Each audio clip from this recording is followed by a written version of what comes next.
Hello students, this is Vihan. Ayurveda pharmacist की series को आगे बढ़ाते हुए आज के क्वेश्चंस को हम डिस्कस करेंगे। लेकिन ये सभी क्वेश्चंस हम प्रीवियस क्लासेस में डिस्कस कर चुके हैं। जिन्होंने लेक्चर्स नहीं अटेंड किए हैं वो देख लेना, ठीक है, या तो फिर आप व्हाट्सएप कर लेना। और जो पहली बार जुड़ रहे हैं उनको बता दूं कि आयुर्वेदा फार्मासिस्ट के लिए हमारे कोर्सेस स्टार्ट हो चुके हैं। इसमें आपको रिकॉर्डेड लेक्चर्स मिल रहे हैं थ्योरी में, और लाइव क्लासेस का रिकॉर्डिंग आपको मिल रहा है। शाम 5 बजे आपकी लाइव क्लास रहती है, रात 9 बजे आपके टेस्ट रहते हैं, और 6000 MCQ सीरीज भी हमारी स्टार्ट हो चुकी है टॉपिक वाइज, जो कि आपके एग्जाम के लिए काफ़ी इंपॉर्टेंट रहेंगे। और इसमें आपको मॉडल पेपर टेस्ट सीरीज और अदर स्टेट का सोल्यूशंस आयुर्वेदा फार्मासिस्ट के लिए भी मिल रहा है। तो सभी क्वेश्चंस इंपॉर्टेंट रहते हैं किसी भी एग्जाम को क्रैक करने के लिए। तो एक बार व्हाट्सएप डाल देना, ठीक है जी। और अगर आपको डायरेक्ट मुझसे बात करनी है तब भी व्हाट्सएप डाल के टाइम ले लेना। अगर आपके कोई भी डाउट्स रहते हैं तो मैं फिर आपसे खुद भी फ़ोन के ऊपर बात करता हूँ, ठीक है जी। तो आज के क्वेश्चंस इंपॉर्टेंट रहेंगे। चलिए आज के क्वेश्चन को हम डिस्कस करते हैं, ठीक है। चलिए, पहला क्वेश्चन आपकी स्क्रीन के सामने है। यहाँ पर देखिए क्वेश्चन क्या है। किस वेद में वर्ण, अग्निदा, विषाक्तता तथा सर्पदंश का वर्णन किया गया है? इंग्लिश में भी हम आपको प्रोवाइड करवाते हैं ताकि कोई भी कंफ्यूजन ना बने। बताइए, in which Veda the details of burns, poisoning, snake bite are described. बताइए, कौन से वेद में वर्ण, अग्निदा, विषाक्तता तथा सर्पदंश का वर्णन किया गया है? अगर आप अग्नितंत्र की अच्छे से क्लासेस देख रहे हैं तो आपको आंसर मालूम होगा। बताइए, देखिए, इसका सही आंसर रहेगा अथर्ववेद, ठीक है। अब देखिए, जब मैं यहाँ पर बात कर रहा हूँ अग्नितंत्र की क्लासेस का, ठीक है, तो आपको जो पढ़ाया जा रहा है अभी, अग्नितंत्र की क्लासेस चल रही हैं, ठीक है। तो ये सारे के सारे टॉपिक्स जो हैं वो आपको लाइव क्लासेस में करवाए जा रहे हैं, ठीक है। लाइव का रिकॉर्डिंग भी आपको मिलता है। ये मैंने इमेज इंसर्ट किया हुआ है, इसलिए थोड़ा सा पिक्सल का प्रॉब्लम आपको दिख रहा होगा, ठीक है, बट क्लासेस में ऐसा नहीं रहता है, ठीक है। तो वहाँ पे आपको बहुत ही क्लैरिटी ऑफ क्लियरेंस के साथ क्लासेस मिलती हैं, ठीक है। तो ये सारे के सारे आपके अग्नितंत्र के टॉपिक हैं जो कि हमारे अब लाइव चल रहे हैं, और प्रीवियस जो भी आपकी क्लासेस छूटी रहेंगी, ठीक है, वो भी आपको अपडेट हो जाती हैं गूगल ड्राइव के माध्यम से, जिन्हें आप अपने टाइम के अकॉर्डिंग भी देख सकते हैं और साथ में नोट्स बना सकते हैं। चलिए नेक्स्ट क्वेश्चन देखिए यहाँ पर। मध्य का कौन सा गुण ओज के सलक्षण गुण का विरोधी है? Very important. उठा लीजिए कोई भी पेपर, कोई भी पेपर उठाइए किसी भी स्टेट का, आपको इस टॉपिक से जरूर क्वेश्चंस देखने को मिला होगा। Which guna of madya counters the salakshana guna of oja? Very important है ये। मध्य का कौन सा गुण ओज के सलक्षण गुण का विरोधी है? तो इसका सही आंसर होगा विकासी गुण। विकासी गुण जो है वो आपका सलेक्शन गुण का विरोधी है।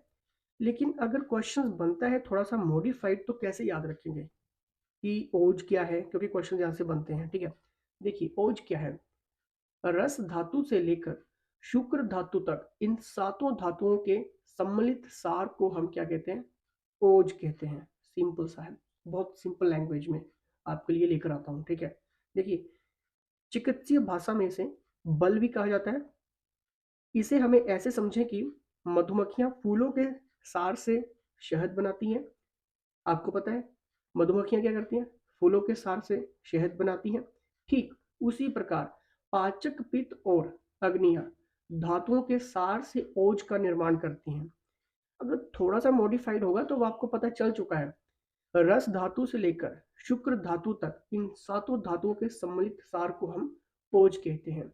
देखिए, आयुर्वेद में आयुर्वेद में ओज को प्राण और जीवन का आधार माना गया है। हमारे शरीर में रोगों से लड़ने की जो प्राकृतिक शक्ति है उसको हम क्या कहते हैं? ओज कहते हैं। कोविड के टाइम पे आपने एक वर्ड सुना होगा, इम्यूनिटी सिस्टम। इम्यूनिटी सिस्टम को बढ़ाएं, योग करें, ये खाएं वो खाएं। आपने ये सारी चीज़ें कोविड-19 के टाइम पे बहुत सुनी, और जो भी विज्ञापन करने वाली कंपनियां थी वो भी इस वर्ड को काफ़ी हाईलाइट करती थी, इम्यूनिटी। तो यहाँ पर बात क्या हो रही है? बात यहाँ पर ओज की हो रही है। रोगों से लड़ने की इस शक्ति को ही रोग प्रतिरोधक क्षमता या फिर इम्यूनिटी कहा गया है। ओज चिकनाई युक्त, लालिमा युक्त, पीलापन लिए हुए सफेद रंग का होता है। आयुर्वेद में ओज के दो प्रकार बताए गए हैं। क्वेश्चन रहेगा तो पता होना चाहिए, पर ओज, अपर ओज। अब देखिए, आयुर्वेद के अनुसार पर ओज की मात्रा 8 बिंदु होती है। आयुर्वेद में कितनी ओज है? 2 प्रकार के पर ओज। पर ओज की मात्रा 8 बिंदु होती है और ये हृदय में रहता है। पर ओज पूरी तरह खत्म होने पर क्या होता है? मृत्यु हो जाती है। ठीक है, पर ओज पूरी तरह खत्म होने से मृत्यु हो जाती है। इसी तरह अपर ओज की मात्रा जो है आधी अंजुलि है। कितनी है? अपर ओज की मात्रा कितनी है? आधी अंजुलि है और ये पूरे शरीर में मौजूद रहता है। इसकी कमी से बल और उत्साह आदि की कमी जो वो होती है।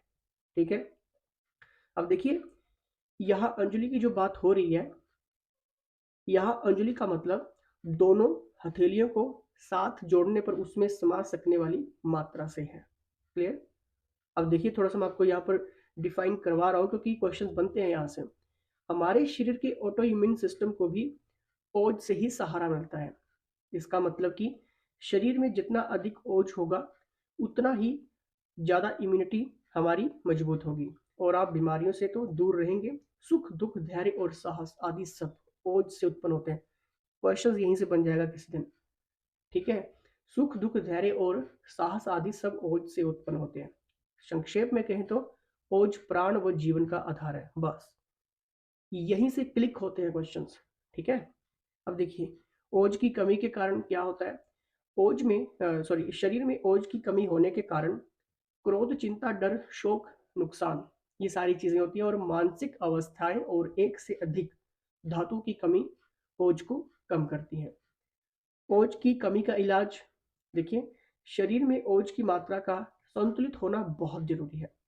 अगर आपके शरीर में ओज की कमी है तो आपको मीठी चिकनाई युक्त आहार, सात्विक आहार, सात्विक आहार के बारे में अगर आप लेक्चर्स अच्छे से देख रहे हैं, रिकॉर्डेड लेक्चर जो प्रोवाइड किए गए हैं तो उसमें आपको सारी चीज़ें बताई जा रही हैं। ठीक है, दूध और अश्वगंधा जैसे अन्य शुक्र को बढ़ाने वाली औषधियों का सेवन करना चाहिए अगर ओज की कमी है तो। ठीक है, क्वेश्चंस बनते हैं, उठा लेना कोई भी प्रीवियस पेपर। ठीक है, ओज से रिलेटेड क्वेश्चंस होता ही होता है। अब यहाँ से अगर इस टॉपिक से क्वेश्चन आता है तो आपके पास आंसर होगा ओज से रिलेटेड। चलिए नेक्स्ट यहाँ पर देखिए, आचार्य चरक के अनुसार मंडल कंडु लक्षण विष के किस बेग में पाए जाते हैं? वेरी इंपॉर्टेंट है ये। According to Acharya Charak mandala kandu symptom is found in which vega of विषा? बताइए, क्या ये प्रथम में, सप्तम में, पंचम में, तृतीय में? बताइए कौन से इसमें बेग में पाए जाते हैं? आचार्य चरक के अनुसार मंडल कंडु लक्षण विष के किस बेग में पाए जाते हैं? तो ये पाए जाते हैं आपके तृतीय बेग में पाए जाते हैं। अब देखिए ये जो बेग अनुसार विष लक्षण बताए गए हैं चरक के, तो प्रथम में क्या क्या है आपका? ठीक है, क्योंकि यहाँ पर बात हो रही है कि आचार्य चरक के अनुसार मंडल कंडु लक्षण विष किस बेग में पाए जाते हैं, तो हमने तृतीय यहाँ पर रखा। ठीक है, तो तृतीय में देखिए आपका कौन कौन से हैं? मंडल कंडु शोथकोट। ठीक है, ये आपको याद रखनी है। प्रथम में कौन कौन से हैं? रस पिपासा मोह दंत हर्ष प्रसिक बमन और क्लम। ठीक है, द्वितीय में स्क्रीनशॉट ले लीजिए। ठीक है, याद कर लेना। अगर क्वेश्चन बनता है, हो सकता है कि एग्जामिनर पूछ सकता है कि भाई बताइए आचार्य चरक के अनुसार आपका बमन दा अग्मद या फिर मूर्छा ये किस बेग में पाए जाते हैं, विष के किस बेग में पाए जाते हैं? तो आपको पता होना चाहिए कि ये पाए जाते हैं फिर आपके चतुर्थ बेग में। ठीक है, और षष्ठ में हिक्का है। ठीक है, सिंपल सा है। ठीक है, एक दो बार याद करेंगे तो ये याद हो जाएगा।